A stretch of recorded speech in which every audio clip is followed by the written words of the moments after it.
Shalom saudara-saudara yang diberkati oleh Tuhan Yesus Kristus. Puji Tuhan, di tahun 2024 ini kita tambah semangat, tambah sukacita, tambah bergairah untuk memuliakan nama Tuhan.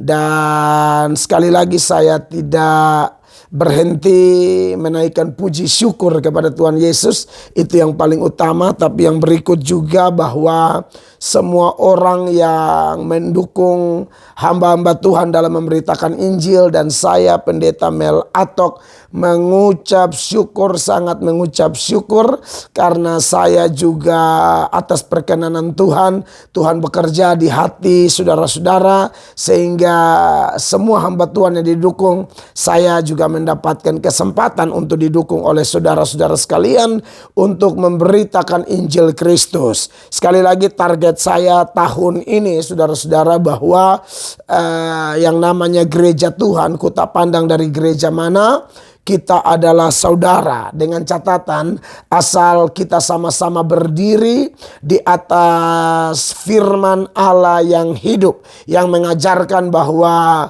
Allah yang kita sembah adalah Allah yang esa, tapi Allah yang jamak. Dia jamak tapi dia esa.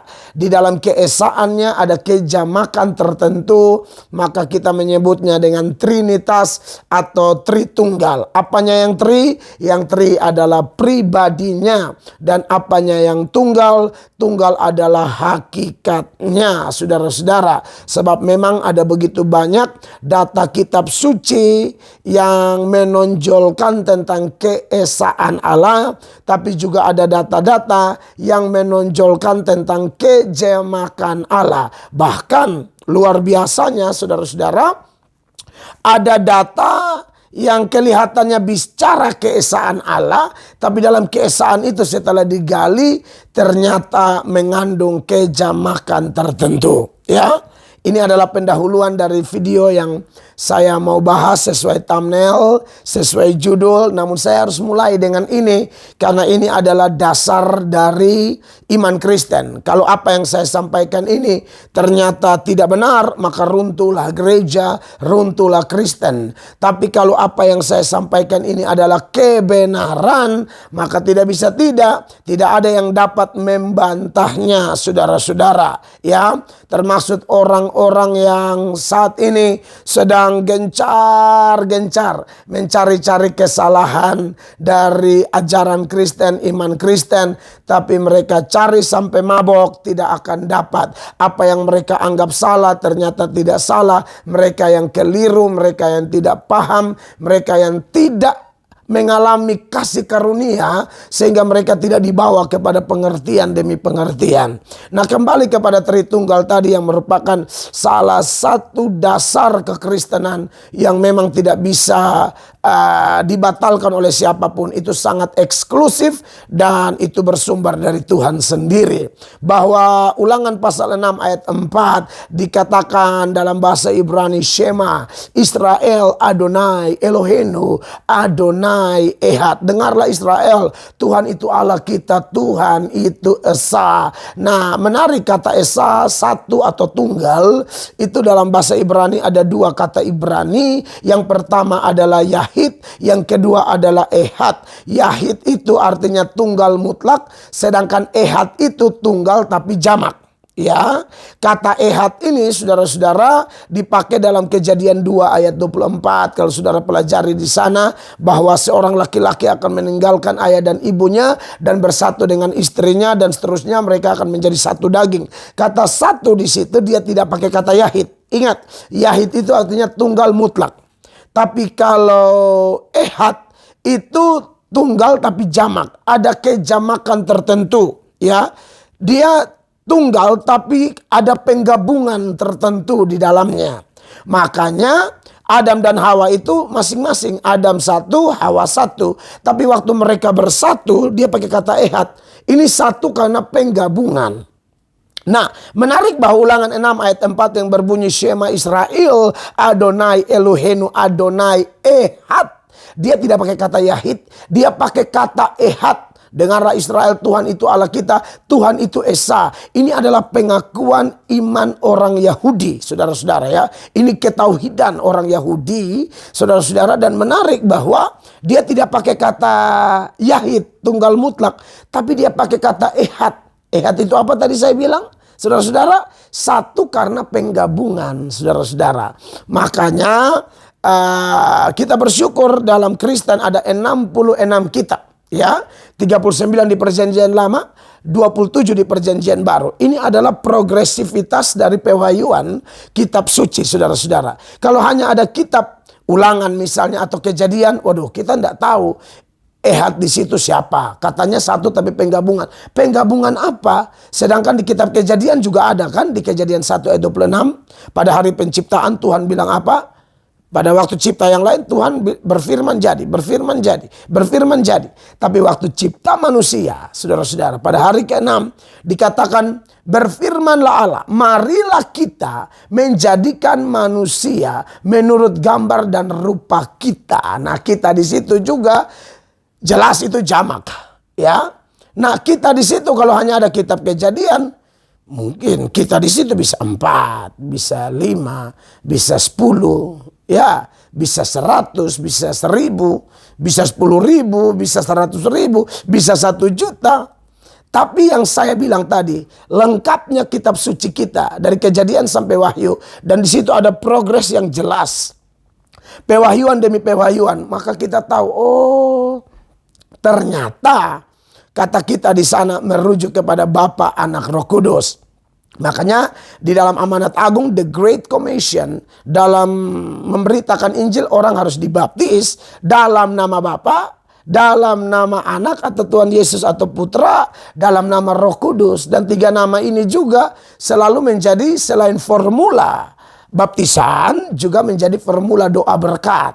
Kalau kita berdoa berkat kan, terimalah berkat ya dari Allah Bapa, Tuhan Yesus dan Roh Kudus, atau kasih karunia dari Tuhan Yesus, ya, pengasihan Allah Bapa dan seterusnya, dan persekutuan Roh Kudus. Jadi selalu 3 nama ini disebut bersama-sama. Nah, pengertian Tritunggal itu adalah Bapa adalah Allah, Yesus adalah Allah, Roh Kudus adalah Allah, ketiganya Esa. Ya. Jadi Yesus itu adalah Allah. Nah, orang-orang seperti yang baru-baru ini heboh lah, ya kan? Mbak Syahrini Inces, ya kan? Mbak Syahrini karena postingannya cukup menyolok ya. Kalau saya sih pribadi, saya menganggap memang wajar lah kalau Syahrini memposting begitu ya, namanya dia kan agama Islam. Agama Islam itu, saudara-saudara, memang ajarannya begitu. Allah itu tunggal mutlak, tidak ada Tuhan selain Allah. Jadi Syahrini melihat Kristen dari sudut pandang Islam, makanya nggak nyambung. Dan saya pribadi sebagai rohaniwan, sebagai apologet, pembela iman yang belajar dari orang lain untuk demi kepentingan iman, saya tidak bisa membiarkan. Ya, saya juga tidak marah yang gimana-gimana. Sekali lagi saya dewasa, saya memahami bahwa Syahrini dan orang-orang tertentu ya yang melihat Kristen dari kacamata Islam sampai kiamat tidak akan ketemu kebenaran Kristen, tidak bisa.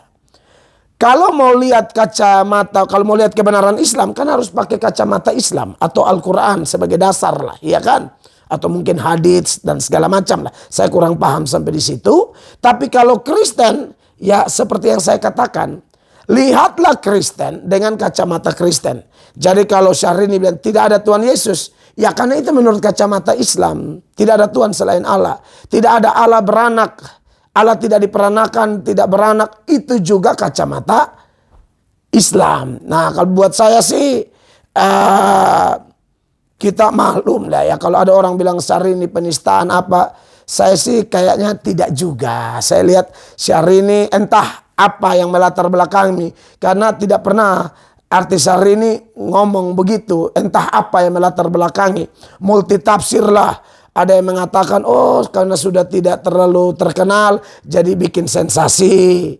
Saya tidak tahu lah apakah memang begitu. Atau mungkin yang lainnya karena memang sedang mendalami Islam sungguh-sungguh. Lalu lihat sosial media dan kemudian melihat postingan orang-orang Kristen begitu mengagungkan Yesus sebagai Tuhan. Lalu Syahrini rasa perlu memposting dia punya status itu dan lain sebagainya. Saya pikir apapun yang melatar belakangi, ya sudah, Kristen sih biasa-biasa saja.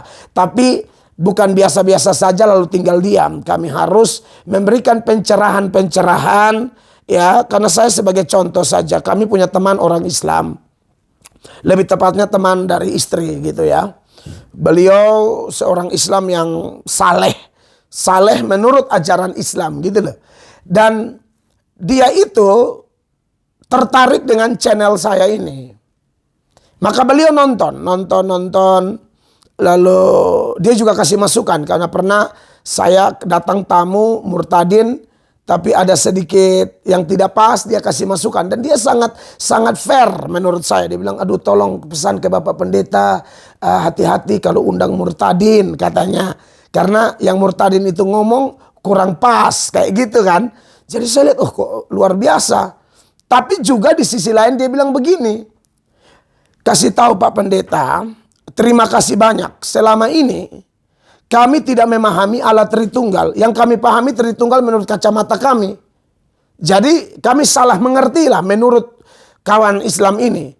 Tapi ternyata setelah Pak Pendeta jelaskan Tritunggal menurut Kristen dengan data-data pembuktian yang jelas itu, wah, kami jadi mengerti. Dia tidak masuk Kristen, tapi dia mengerti. Jadi dia bilang, kesimpulannya ya kita nggak bisa sembarang ngomong. Nah saya tidak tahu kalau di Islam ini Islam jenis apa nih.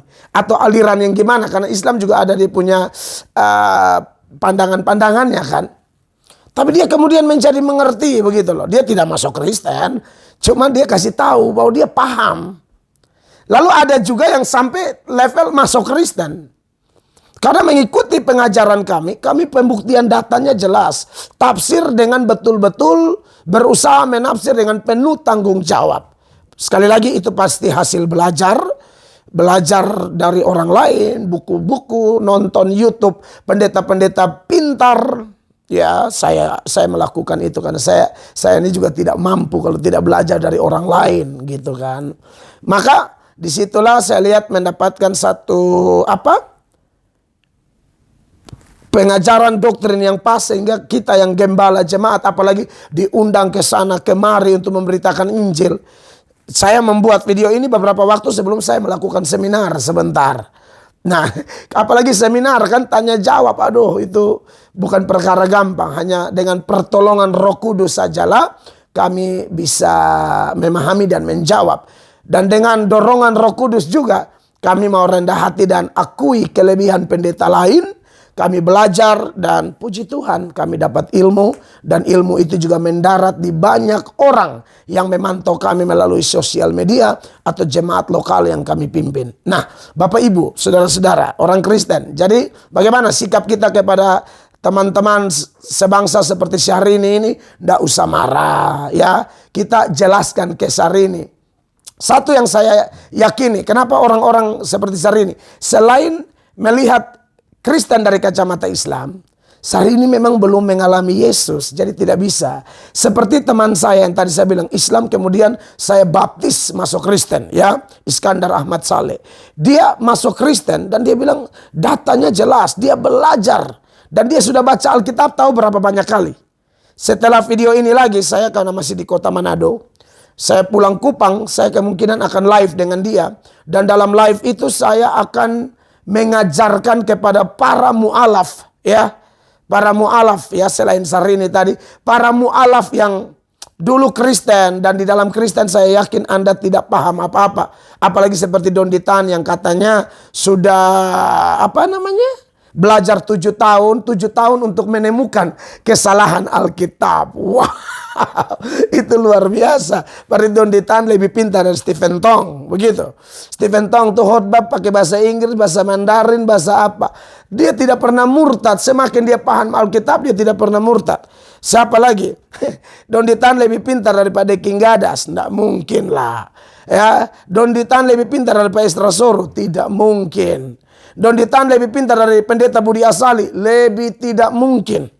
Ya, Donditan lebih pintar dari Pendeta Gilbert? Tidak mungkin. Itu dari kecil sampai sekarang belajar Alkitab. Sudah puluhan tahun pengkhotbah.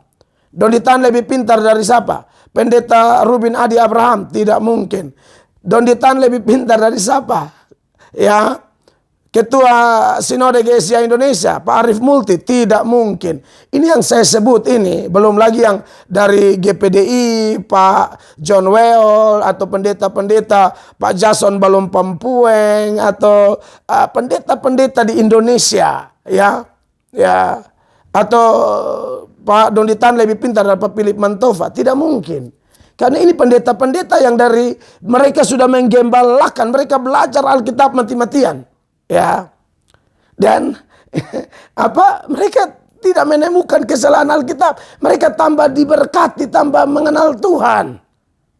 Sekarang saya lihat Donditan suka pegang buku-buku tafsir ini Alkitab tahun begini, tahun begitu. Tidak ada guna Donditan, tidak ada guna. Ya, kalau Donditan lebih pintar dari Mel Atok mungkin, ya. Tapi kalau yang tadi pendeta-pendeta yang tadi, tidak mungkin kalau lebih pintar dari mereka. Mereka masih tetap jadi pendeta, ya kan. Jadi buat Donditan, sekali lagi di video sebelumnya saya sudah ingatkan Anda, belajar Islam sungguh-sungguh, belajar Al-Quran sungguh-sungguh. Anda sudah masuk Islam, Anda harus belajar Alkitab, Al-Quran maksud saya, tak usah urus Alkitab, dan Anda tuntunlah orang Islam. Begitu juga dengan Saudara Ahmad Kainama, ya Pak Ustadz Ahmad Kainama, stop. Pembahasanmu sudah dibuktikan oleh siapa? Andre Tunggal, Luis Prasetyo, siapa lagi tuh? Banyak sekali YouTuber cerdas di Indonesia yang sudah bantah Anda habis-habisan, ya. Jadi menurut saya sebagai anak bangsa, saya menyemangati kita di tahun baru ini. Doakanlah Inces, haleluya. Doakanlah Donditan, doakanlah Ahmad Kainama, Nandar, segala macam itu yang secara ngawur bahas Alkitab. Buat teman-teman Islam, buat mualaf-mualaf yang bahas Alkitab kami, saya saran teman-teman Islam yang kami hormati, jangan percaya mereka. Teman-teman Islam itu lebih butuh belajar Al-Quran, ya. Tak usah singgung-singgung Alkitab. Tak usah. Kami juga berusaha tidak usah singgung Al-Quran. Karena bagi kami Alkitab final cukup untuk menuntun kami ke sorga melalui Yesus Kristus Tuhan.